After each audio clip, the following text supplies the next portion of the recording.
Hello there, and welcome back to War Thunder. So today's video is about the Type 11, which is a Japanese motor torpedo boat at battle rating 3.3 or motor torpedo gunboat, whatever. Doesn't really matter. What matters is the game, the match at hand, and I will not rant, I will not curse, I will just comment the situations along because this was a pretty lucky game. So the video title will be a bit confusing. A match, aka you will rant. This is where I had a lot of luck, where a lot of plans were actually working out that I had, which does not always happen in any given naval battle scenario. However, I want to keep the distance to the hydrofoil that I just saw coming around the island, and I expected it to be a PGO-2, and its 20mm Gatling is a terrible weapon to face. You can actually shoot through this jetty here, and this is where I actually clip his bow. But the rest of his ship is still in cover, so I can't really damage it. And his 20mm Gatling inflicts heavy damage, sets me on fire, and I'm down to 40% crew. That's not good. I need to level up my gameplay, if you will. I need to get better. But I want to get into the objective, and I want to deal with this guy. He's very dangerous, and he can end my game right there.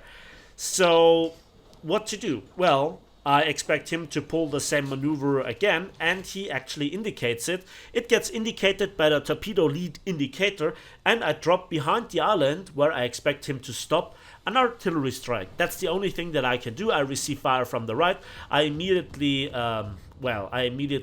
react to it, and I want to kill the target that is closer to me since he is a bigger threat. But I don't want to give up the objective for what is probably only a bot kill. I need to get C. If I get C, half the work is done for our team, because we need to get 2 out of the 3 caps for the entire duration of the match, and we win without killing the entirety of the enemy's ship population. So the artillery strike worked out greatly, which is good news and just fantastic, and we detonate then also here the Fairmile B. We also get then a kill assist on the Dark MBT that I previously left behind to die to the rest of my team, and meanwhile I just capped. I think I did pretty well in this match so far. So yeah, what to do right now? Well, this is now a big problem, because the best thing to do right now is to do nothing. A lot of people overextend and or pull a Notza in the process, like this guy. And yeah, I just saw through his ship with my 40mm Bofors and harvested the MPK PR122A, which is a good ship, but it was a little bit mishandled here in this situation. Then you can see me actually having a bit of bad luck with my aim here. I didn't really adjust my aim perfectly, and that cost me an awful amount of ammunition and a pretty damn overheat of my 40mm. But this guy just went bow in, he just changed course a little bit, and that already was enough to throw off my aim. But still, I knocked out the crew. So it was just a question of time, and time is what seemingly I have enough right now. I angle the ship in this way to have the best possible firing arcs for my 40mm, and 1 40mm is good, 2 are better. That's just how it is. So what to do right now? Well, again, chill. I don't want to overextend. I don't want to be in the situation where I have to deal with somebody that still has spawn protection. I don't like spawn camping. I don't want to do this. But it is pretty difficult to not do this if you are in the objective, which you need to take for the rest of your team, and then just, can already shoot at them. So here is a Russian river patrol boat, and I'm targeting here the citadel in the middle of the ship, because if I manage to breach it, then his crew goes down, and the rear segment of the citadel is not completely damaged, and this is where the remaining 7% of the crew is in. So this is where I drop my second artillery strike, and I hope for the best. I called out his target to be destroyed by my team, and that briefly gave the position away on the minimap And so I dropped the artillery strike, where the artillery strike will come down by the time he has reached this spot, and I anticipated him going for the capture zone. And in this ship you can do just a certain amount of speed that I know of because I played this class, and I get rewarded with a kill, which is fantastic. So there was another ship with this guy, and let's see if we can catch him. Yeah, there it is, but I wanted to bring both 40mm to bear, and I cannot fire over him because the ship leaned to the right side, so the front 40mm couldn't fire at all, except for some brief hits at the end of it. So this is just what I wanted to accomplish here, and half of it worked. I'm very curious how he will end up versus the rest of my team behind this island. And I'm back in the objective to guard it. And those little journeys going backwards is something that the enemy team just don't anticipate. They don't expect it. Sadly, the chance for using my torpedoes so far have not arisen, and I don't expect it to work too soon. And so the torpedoes are in this commentary so far a bit irrelevant, sadly, because they're actually not that bad. You have 4 of them, 2 per side, they're reasonably quick, and for patrol boat engagements they have enough range. I'm sparing you here the data though. And again, I'm just chilling in the objective. I have my ace, I have a cap, I have a few kill assists. That's good enough so far, because there is not the highest population of players, and a lot of those kills were also bots, so that's just how it is. A few speculative shots into the enemy's spawn, and then we see the other target that we have anticipated, and we just saw through his ship again here, and that is just effective. That's the beauty of the 40mm. The rate of fire, the damage effect, the flat trajectory, the good muzzle velocity. You have 2 of them. They take quite a while for overheating, and it's just so beautiful to use those gun systems. If you manage to make them work, they just serve you very well throughout all the nations that are currently in the game, with the exception of the Russians, but they have some very good weapon systems of their own. Again, I'm not ranting, I'm just saying how it is from my perspective. Just clearing here the barrels so I can see the overheat progression. Yep, it's still good. There is an enemy target, and that looks familiar. That looks like a dreadnought.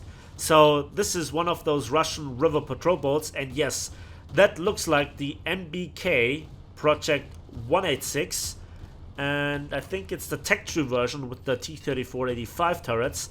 So there is only just so much damage that I can do to him. If you observe the top right corner of the screen right now, I cannot take out the turret at the distance of nearly 2 kilometers with 40mm guns. That's just not how it works. And so I was pretty lucky, again, that he shot AP and not HE. I see another target that is attempting to hide behind an islet, but can it escape the wrath of 40mm? Nope, it can't. And we see another guy just spawning, and there you can see I need to angle the ship again to bring all 2 40mm to bear, and the rear turret is currently just clearing the torpedo tube, so this is why it's going up and down, which is in combat not always the very best thing to have. But again, I am still in the objective, and I can engage the enemies right from the spawn. Very effective, very reliable, and just suppressing the enemy's reinforcement of this sector of the map just in a way that is absolutely fantastic for winning a game. But I cannot resist to give here a little side note. If you are upset with what you're seeing, if you're angry with what you're seeing, if you think that this is trash, etc., if this is boring, that's just a match. This is how many matches work out for me in my experience, and I thought that this is a good representation what the ship can do under certain circumstances in this game where it doesn't have to face destroyers, in this game where we are more or less top tier. I think the highest battle rating ship that I've seen is 3.7. I'm 3.3, so it's not a full up tier, it's not a full down tier. It is smack right in between the battle ratings. And so I am fulfilling my duty here. And the rest of my team is also behind the imaginary front line. But we have, at this very moment, all 3 capture zones. There is an aircraft coming in, and I just wonder why the 40mm Bofors have such a good reputation in anti-aircraft duty. Let's see if they can actually justify this in this engagement.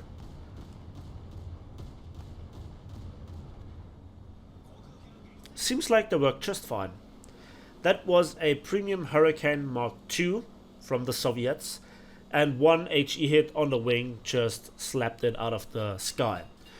8 kills, 1 aircraft kill, some assists, a capture zone captured. I think I did very well. So I think it is now very important at this point in time to recap the match. I went more or less straight for the capture zone, and after I dealt with an artillery strike, which is completely RNG, with a PGO-2 that tried to outplay me.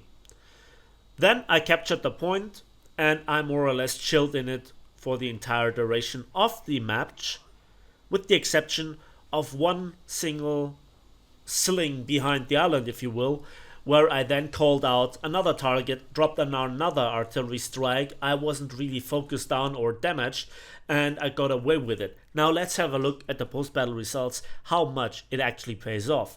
And for our 8 kills, 1 aircraft kill, 4 kill assists, and 1 critical hit, surviving the match, we get so many awards that they actually make over 1/3 of our total civil line income, and we get a free new pumps modification for the Type 11 on top of this, as well as 6,300 vehicle research points and 4,400 modification research points. Last little side note, the Terror of the Sea and the Wingman Award were responsible for nearly a quarter of the entire civil line income, and that just reflects how much worth they really are. At the end of the day, I think that this match was very well played, if I may say so myself, and that it just reflected the average experience in the Type 11. That's it for me today, so thanks for watching, thanks for listening, I hope you enjoyed this video. Please give it a like if it did, subscribe if you want to see more, and we'll see each other on the waves of War Thunder.